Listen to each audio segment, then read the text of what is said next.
প্রিয় দর্শক, আসসালামু আলাইকুম। অ্যাগ্রোমেন্টর থেকে সাথে আছি আমি আব্দুল্লাহ নোমান। আমি কিছুদিন আগে একটা ভিডিও করেছিলাম নেপিয়ার ঘাস নিয়ে। আজকে নতুন আরেকটি ঘাসে চলে এসেছি আমি ঘাস কাটার জন্য। এটা আসলে নতুন ঘাস বললে ভুল হবে, এটা হাজার বছর ধরে পুরো বিশ্বে চাষ করা হচ্ছে এই ঘাস। এটি আসলে একটি মূলত ঘাস না, এটা হচ্ছে মিলেট বা জোয়ার বা মিল্লাত।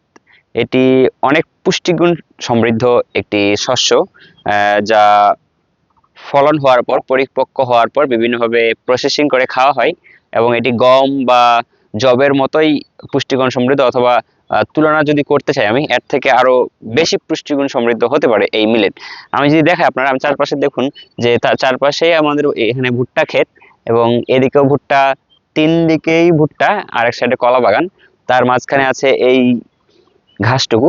এই ঘাস এবং এর সামনে আরো ঘাস আছে। এই এদিকে এগুলো দেখুন, এদিকে এগুলো অনেকটা কাটা হয়ে গেছে এবং এই ঘাসের একটা বৈশিষ্ট্য হচ্ছে এটি কাটার প্রায় মাটি থেকে 4 আঙ্গুল উপর থেকে কাটবেন। কাটার ফলে এই যে দেখুন ওই সাইডে এগুলো কাটা হয়ে গেছে, এই দুদিন আগে কাটা হয়েছে এগুলো, আবার অলরেডি এখান থেকে নতুন কুশি বের হয়ে গিয়েছে, আবার এখান থেকে আবার ঘাস হয়ে যাবে।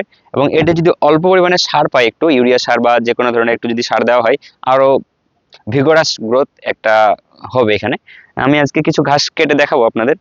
দেখুন,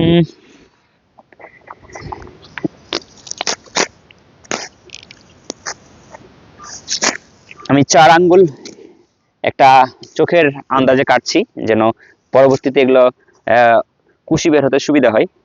এবং এগুলো, এই ঘাসগুলো গরু ছাগল বা গবাদি পশুর জন্য খুবই পুষ্টিগুণ সমৃদ্ধ।